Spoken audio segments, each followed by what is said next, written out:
It's time to mind your business with me, Jamillah Lodge. Tune in to find out how to mind your business with BEDC, special guest entrepreneurs, industry experts, and more. Brought to you by BEDC. Bermuda Business starts here.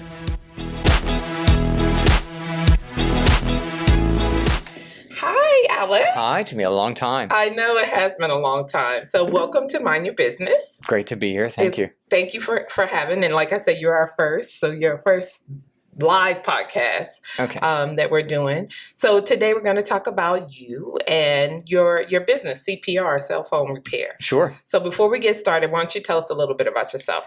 So I'm Alex Jones. I'm 39 years old. I've got 2 small children and a wife and all the responsibilities that entails. And I run CPR Cell Phone Repair, which is a phone repair and retail business with 13 staff right now, which we started in 2015, effectively. Okay. And of course, here we are 7 years later, and we're still at it. So let me ask you, were you always interested in becoming an entrepreneur? Probably. I always hated having a job, so there's that. And now, of course, I don't have a job that I work for. I work for everybody else. That's right.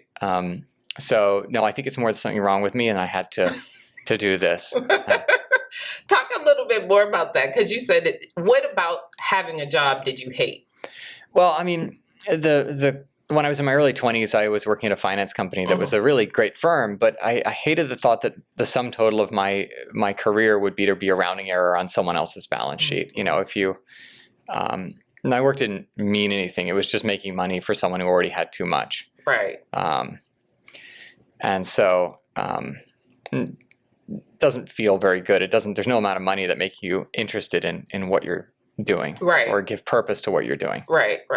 So with entrepreneurship, is that where you feel like you found your purpose? Because how did you arrive at CPR, like cell phone repair? Well, the great thing now is that if I don't run my business, my kids starve. So I'm incredibly motivated. So you're motivated. Yeah, and we're homeless. So between those two things, like, I now have a purpose that is beyond anything I could have imagined, because I have to feed my family. Right.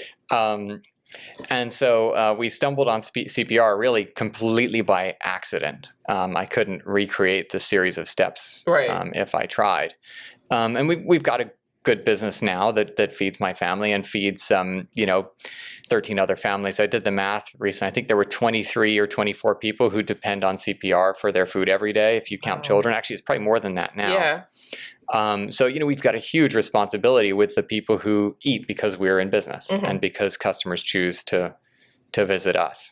So it's interesting. I mean, to hear you talk about when you started and where you are now, I'm sure there are different motivators now, right? Because you do have that family versus when you initially started. So that initial motivation around not wanting to work for someone else, not really understanding how or why you should be contributing to someone else's bottom line when you could be contributing to your own. And now you have that family and other families that rely on you, to ensure that they have a lifestyle and livelihood in place. Yeah, it's important to remember that I probably would have made more money if I just had a job and followed a career path from age, 22 till now. I would probably be a lot better off than I am now. You don't do this for money. You do this because there's something wrong with you. Okay. And so for us, the way we started out was a friend of mine went to the Olympics in 2008. Yeah. And him and his wife came back with these cool, cheap Chinese phones. And I looked at the market in Bermuda and found there was an opportunity to sell phones in Bermuda.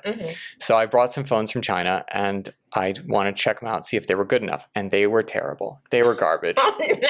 They were like really bad BlackBerry copies, and they had like a TV antenna on them, and they didn't work properly, and they crashed all the time. And so, that whole idea got put on ice for a couple of years. And over time, the stuff got good. And I started selling, I was buying these Chinese phones and playing with them. And my wife was getting pissed off that I was spending our money on electronics. I can relate to that. And so I started to recoup the cost by selling them on Emu. And so I validated the business effectively by just buying stuff and selling it on Emu.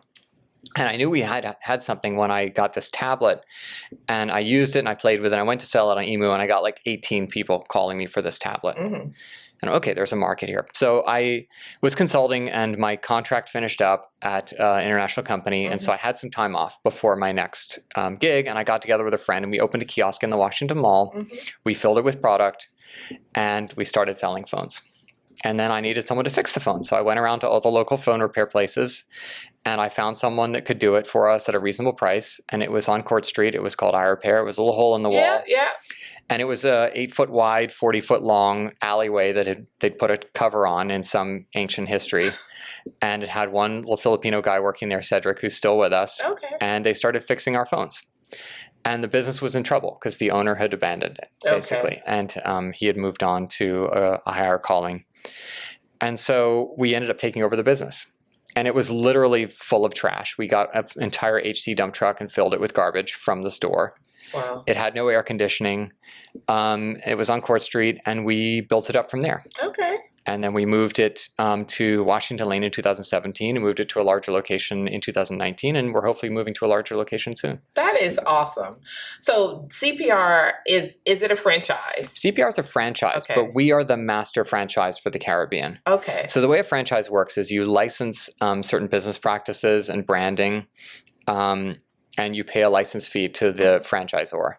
The business is still locally owned. Like, people have a huge misconception that somehow it's an international company, and it's not. You know, if you have any kind of franchise, you still own it. You just pay fees. And as the master franchise for the Caribbean, we got very preferential terms. So it's not what does that mean, though? A master franchise for the Caribbean. So do you have other locations? We don't, and I don't think we will, but we had the opportunity when we signed up to go open up other locations in other places. And I don't know that we'll do that. Okay. I'm just at the stage in life where I don't want to leave Devonshire.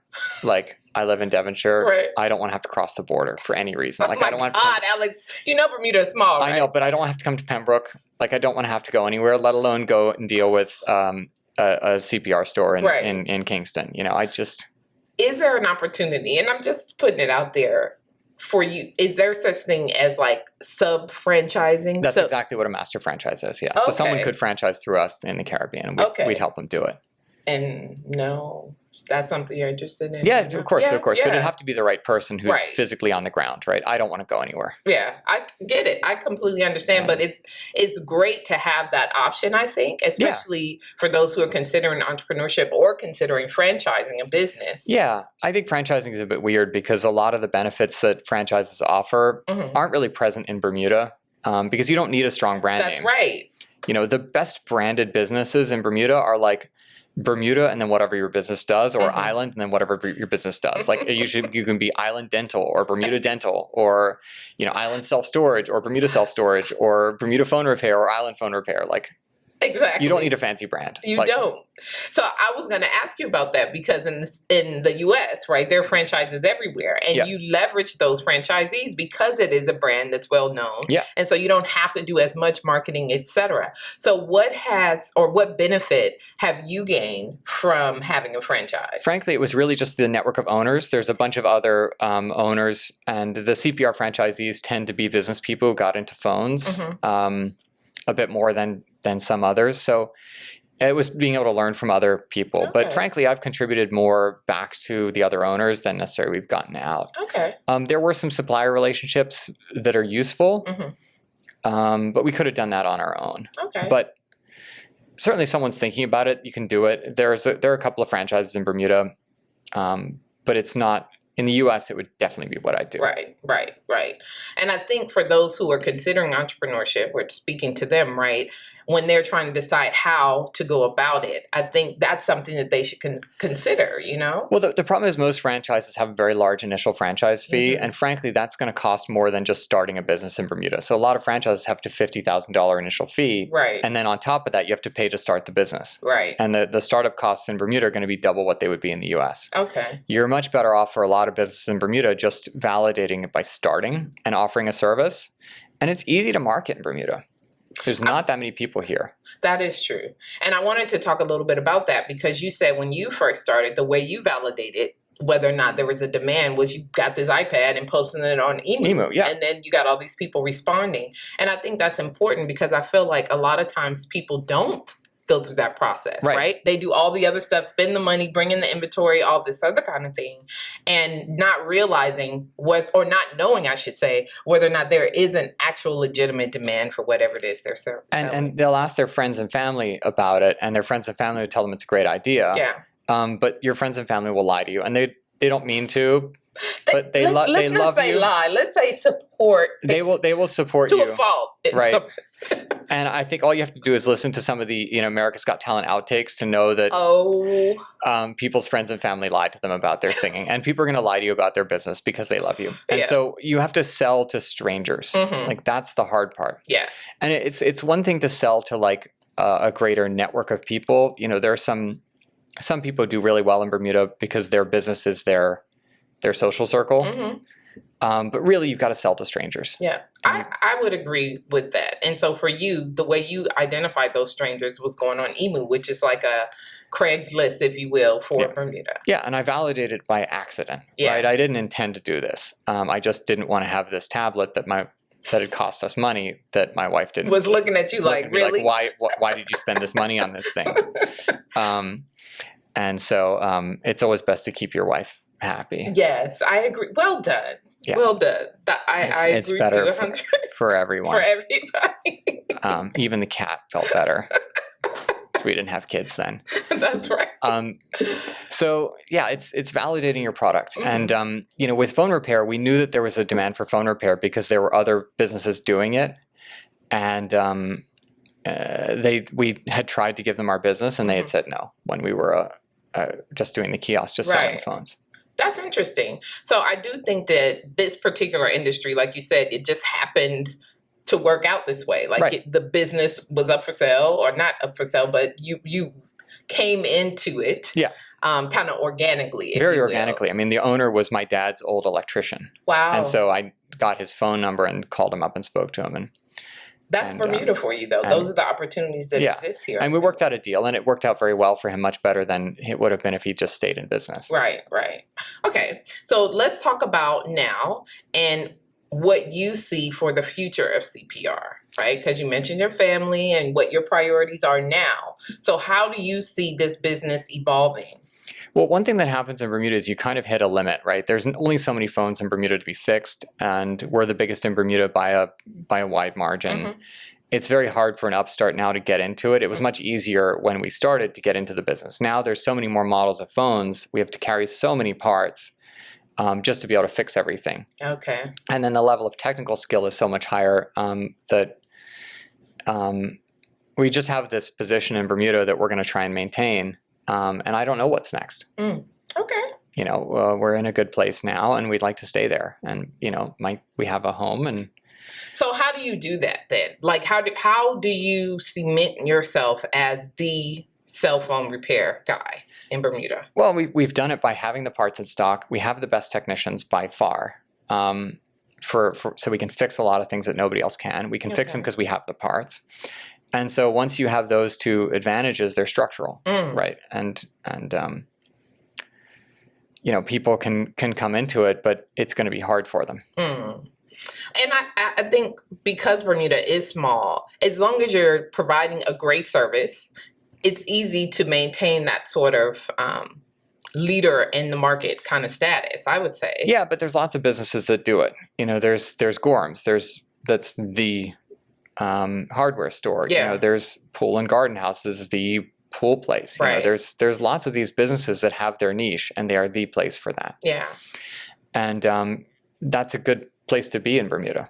Let me ask you how you feel about competition, because in states or where there are more people, they say competition is great for the customer as well as for the service provider because it keeps you on your toes. How do you feel about competition in Bermuda? Well, it's important to remember that the market that we went into was one where there had been someone doing phone repair for 20 years before us and who had never scaled the business and never took it particularly seriously. And they were quite happy to make a couple $100s on every single job they did. And they think we're fat and happy. So we were the competitor that came in and took away all the business.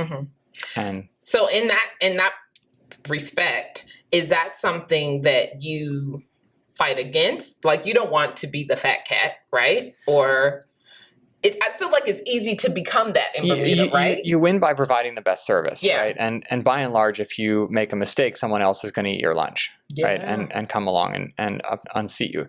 It's funny. People view these businesses in Bermuda as being like enduring. Yeah. But if you go get a copy of the Bermudian magazine from the 70s, the only businesses that are still in existence are like the Bank of Butterfield that are advertising, right? They're all gone. So every generation, there's a almost total turnover in business in Bermuda. Yeah, I would agree with you 100%. So I do want to talk a little bit about BEDC and the course that you are enrolled in. It's our Enterprise Bermuda Accelerator, powered by Streetwise MBA. And the first question I have for you is, why did you decide to take it? It's always good to have help, right? You always have blind spots. There's always things you don't know. It's always good to learn. And a lot of these courses have structured things that are going to help you, right? Whatever your business is. A lot of the businesses have the same problems. And then also you're going to be in a room with a bunch of other people who aren't competing with you, who are in business in Bermuda, who have the same problems as you, right? They have staffing problems. They have accounting problems, they have cash flow problems, they have marketing problems. So you're going to be with people who have the same problems as you. I think it's important to note, because for me, I feel like I would consider you a successful entrepreneur, right? You've been doing this for time. You're where you want to be, right? Well, I'm in Pembroke. I want to be a mile and a half that way at my house with my wife and kids. Exactly. Or possibly at the beach. It's a nice day today. I could be at Devonshire Bay. But I'm saying all of that to say, what you have done with your business has afforded you the ability to make that decision, basically. Yeah, but it's important. I'm not a mega millionaire here. Right, I'm not making tons of money. So success is one of those relative things. And there's lots of people who look really successful who are not in Bermuda. And then there's lots of people who don't look successful in Bermuda who are wildly successful and super low key. Yeah. And I would agree with you 100%. It is relative. Success looks for you different than it would look for me. And I accept that and respect that. So for you and your current stage in life, you are right where you want to be. And so I think what I'm trying to communicate is, you still decided, let me take this course. Let me learn something. Let me figure out something. So what is your driving factor that makes you decide to do something like that? When right now, like you said, if you want to go to the beach, you can, and you put yourself in a position to be able to make that decision. I mean, what's the worst thing that's going to happen? Right. It's really easy to just say yes to learning, and you have to keep learning. And you don't know what you don't know. I think that's the biggest thing is a lot of businesses maintain their position because their owners know things that other people don't. And it's not like some secret sauce. They just know how to do whatever the business is. Right. And so for us, that's very, very long and hard fought, learning how to do this business. Yeah, I think it's great to hear you say that. And definitely when we talk about getting or putting entrepreneurs in a position to be able to learn something new, we try to vary the course offering here at BEDC. So when you talked about validating your business idea, we have this course called Think Like an Entrepreneur. And that's exactly why we host that course. Yeah, I mean, I remember I had someone trying to pitch me something one time, and he had the name and the brand. And I was like, well, what does it do? Yeah. And he told me all about the things that don't matter about the business, and it turned out it was a water filtration business. Like, he'd come and install water filters. Yeah. Okay, cool. But he didn't bother to just get to, oh, do you need a water filter? Right. Which he could have asked. He was trying to sell me on this big vision he had when really he was just selling and installing water filters, which is cool. Yeah. So from that standpoint, that saying, keep it simple, like you don't need to make it bigger or sound grander than it actually is. What are your thoughts around that? Like, simple sometimes can be better. We had a handwritten whiteboard sign in the window for years before we had any kind of brand, right? We were $1 million a year business before we had a logo. Right. It was literally just someone drew I repair on a whiteboard and drew our hours, and that was in the window.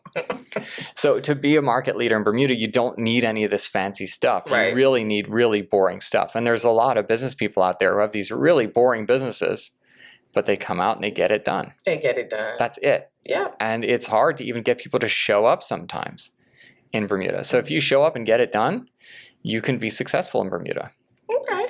So from your standpoint, because Bermuda is so small, sometimes people can think that, oh, the market's already saturated. There's no chance. Don't even try. What are your feelings around that? Like when people come to you and like, well, what do you think? Should I start a business or not? There are some things people you can't compete with because it requires a huge amount of capital and stuff to get into it. No one's going to start a grocery store. Yeah. Right. Or someone might, but they're going to come in swinging big. Mm-hmm.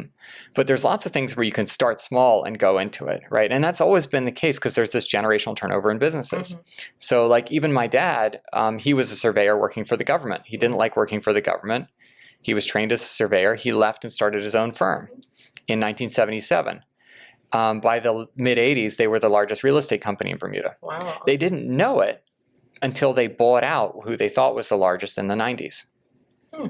And that's now Coldwell Banker Bermuda Realty. So my dad had done it. And, for us, we came into the business and, we started small. We had enough money to get parts, and we had a really good technician, Cedric, to start a foundation to build on. And we built on it. And it was desperate early on with money. I would do things like I'd order parts and I could get them FedEx overnight back then. You can't do that. You can't get FedEx overnight. It takes 2 weeks now sometimes for FedEx overnight. But this was 2015. And so I'd FedEx stuff overnight. I could do an order by like 5 p.m. in Bermuda and it would show up the next afternoon. So we'd say, yeah, your phone will be ready. If people came in with some one-off brand phone, I'd order the screen, FedEx it overnight. It would arrive. I'd go to FedEx, stand in line, pick it up, and go and install it at night and call them the next day and say it's ready. And then we just had just enough money to turn it over. So I'd get money in the door and I'd turn around and send it right back out for parts. Right. And I was able to do that because we had low personal overheads. I didn't have children. I didn't have a mortgage. I didn't have big expenses. Didn't have a car. Like we were living really low. And that's how we were able to build a business. So I would like for you to give me, I have in my mind based on what you said, what I think you will say, but I would like for you to say what would be, let's say, your top 3 tips for someone who is considering entrepreneurship. What are the things that they should definitely consider? Don't get in debt to do it. Okay, because the banks in Bermuda will give you enough rope to hang yourself. Okay, they will take your house if you have one. So you can get yourself in big trouble with debt. So start small, right? There was a guy I was talking to recently about a painting business, and he could literally start this business on the weekend. And when it was making enough money working on the weekends, he could probably quit his job, right? There's a transition process where you can go out of your job. And I was lucky that my job had ended because I was consulting, so I could go and start this other business. But I could have kept doing it. I sort of had this vision that I would rent the kiosk in the mall, fill it with phones, hire some young person on commission to throw phones at people, and then go back to working in finance. And I never did. Because you didn't have to? I didn't have to. Well, and I didn't have to because we didn't need a lot of money because my lifestyle was low. Right. So that's what, 1, 2, what's the third one? I guess the third one is to don't sweat the details. I watched someone spend so much time on their logo. It was unreal, like hours on this perfect logo and didn't have a business. So get a business. Right. So when you say get a business, what do you mean? Find customers, find a product and sell them something. Right. Okay. And it can be your time. It can be a service. It can be a product. Find a good product. Bring a couple in and sell it. You don't necessarily have to make money on that first batch. You're validating that people will buy it. Okay. I think that's great advice, and it's necessary for people to hear it from someone other than us, right? It's from you. You're an entrepreneur. You went down this road. You've taken this journey, and it's worked. I definitely would agree with you, though. If you can keep your overhead low, then do that. I think I want to go back to one of the things that you said with regard to don't get into debt to start your business. And I don't think that there's a huge kind of angel sort of equity investment market in Bermuda. Pretty much all there is debt. Yeah, but you can do well to just save some money. Okay. Someone could pick up a second job, work a bit, save, and then have a seed fund of capital to do it themselves. So your recommendation is have a vision, you have an idea, first validate it. Validate it, yeah. And then do what you have to do to put some money to actually start it. A lot of ideas can be validated with a couple $100, right? And what does it take to put that together? If you can't do it with your savings from where you are now, can you put some extra hours in? Can you find a second job? Can you hustle to make some money? Okay. You know, there's plenty of hustles, especially over the summertime, where there's some weekend stuff you can do to put together a couple $100. Yeah, yeah. Right? And that will be enough to validate your idea. And then once you're down the road, you know, we did take on some debt. We did take a loan at some point, but we didn't need the money. The loan was offered, and it made sense to do it. But we could write a check to pay the loan off if we needed to. Right, and it wasn't a lot of money. So, but the problem is people will borrow from friends and family, and they'll burn down their family, and that's the worst thing that can really, other than losing someone close to you, like losing money for your family is an awful thing to do. Yeah. And any money that you take from friends and family, you should expect to have to pay it back. And that means if your business fails, that means you're getting a second job and you're paying people back. Yeah. Every penny. Yep, I would definitely agree with that. But we see it a lot of times, and I do think that sometimes people, they don't want to wait. Right? They're like, I want to do this now. The opportunity is now. There's this place or this physical space that I can get into. And if I don't do it now, then I'm going to miss on the opportunity. What do you say to that person? There's always a physical space, especially right now. I mean, 15 years ago when the economy was booming, yeah, maybe space was hard to come by. Now there's tons of space. You'll always find space. I would agree. And there will probably be a better deal down the road. There's so much vacant property in Bermuda. Bermuda is so economically depressed. Like, it's so easy to find a place. Yeah. So wait, like you said. There's no rush. There's no rush. Okay. Right? Test it. And one of the things about validating is you start your business small and you start making money on it. Then you build up the money to grow the business, right? You can take the profit that you've made and put it back into the business. And that's what we did for years, right? I didn't take a real salary for many, many years and just turned it over into the business. Before we wrap up, I want to ask you, what are your feelings about pivoting or switching up? So you have this great idea, you think it's fabulous, everybody's going to buy this thing that I'm selling, but then they don't. Like, what is your feeling, or how do you respond to that? We don't sell cheap Chinese electronics anymore. Okay, we have completely abandoned our original business because the market isn't there for them and the quality isn't good enough for Bermuda. So, you're going to have to give up at some point something that you started selling. If you look at a lot of the really successful businesses in Bermuda and how they started, like Lindo's started as a butcher shop, right? Your original business is going to go away.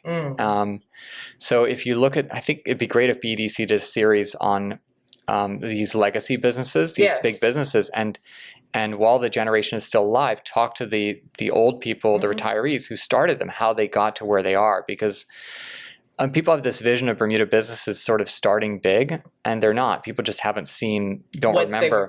What they were before. And people don't also remember all the ones that were big and failed to make way.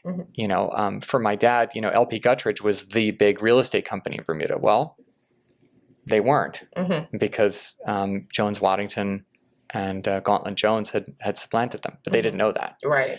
So for us, there were people in the phone business who were big, and now it's us. Now it's you. And there'll probably be someone after us if the business continues. Right. Well, Alex, I just want to thank you for coming out and sharing a bit of your journey with us.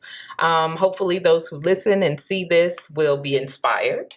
I definitely know that having seen your progression or the journey over the years, way back when you pitched for Rocket Pitch.